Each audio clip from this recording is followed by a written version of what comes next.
حضرت عبداللہ بن سلام رضی اللہ عنہ کو جب رسول کریم صلی اللہ علیہ وسلم کے مدینہ تشریف لانے کی خبر ملی تو وہ آپ صلی اللہ علیہ وسلم کی خدمت میں آئے اور کہا کہ میں آپ سے 3 چیزوں کے بارے میں پوچھوں گا جنہیں نبی کے سوا اور کوئی نہیں جانتا۔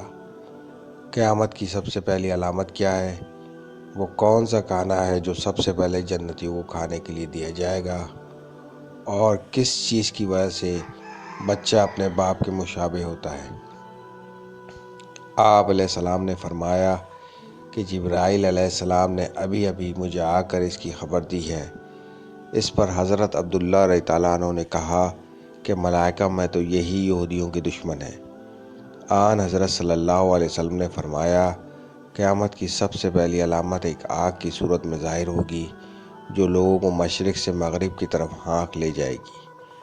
سب سے پہلا کھانا جو اہل جنت کی دعوت کے لیے پیش کیا جائے گا مچھلی کی کلیجی پر جو ٹکڑا لٹکا رہتا ہے وہ ہوگا۔ اور بچے کی مشابہت کا جہاں تک تعلق ہے تو جب مرد عورت کے قریب جاتا ہے اس وقت اگر مرد کی منی پہل کر جاتی ہے تو بچہ اسی کی شکل و صورت پر ہوتا ہے، اور اگر عورت کی منی پہل کر جائے تو پھر بچہ عورت کی شکل و صورت پر ہوتا ہے۔ یہ سن کر حضرت عبداللہ بن سلام رضی اللہ عنہ بول اٹھے، میں گواہی دیتا ہوں کہ محمد اللہ کے سچے رسول ہیں۔ پھر عرض کیا، یا رسول اللہ صلی اللہ علیہ وسلم، یہود انتہا کی جھوٹی قوم ہے۔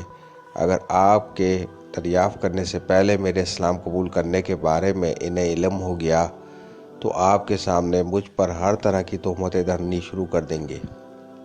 چنانچہ کچھ یہودی آئے اور حضرت عبداللہ رضی اللہ عنہ گھر کے اندر چھپ کر بیٹھ گئے۔ آن حضرت صلی اللہ علیہ وسلم نے ان سے پوچھا، تم لوگوں میں عبداللہ بن سلام کون صاحب ہیں؟ سارے یہودی کہنے لگے، وہ ہم میں سب سے بڑے عالم اور سب سے بڑے عالم کے صاحبزادے ہیں، ہم میں سب سے زیادہ بہتر اور ہم میں سب سے بہتر کے صاحبزادے ہیں۔ آن حضرت صلی اللہ علیہ وسلم نے ان سے فرمایا، اگر عبداللہ مسلمان ہو جائے تو پھر تمہارا کیا خیال ہوگا؟ انہوں نے کہا، اللہ تعالیٰ انہیں اس سے محفوظ رکھے۔ اتنے میں حضرت عبداللہ رضی اللہ عنہ باہر تشریف لائے اور کہا، میں گواہی دیتا ہوں کہ اللہ کے سوا اور کوئی معبود نہیں، اور میں گواہی دیتا ہوں کہ محمد اللہ کے سچے رسول ہیں۔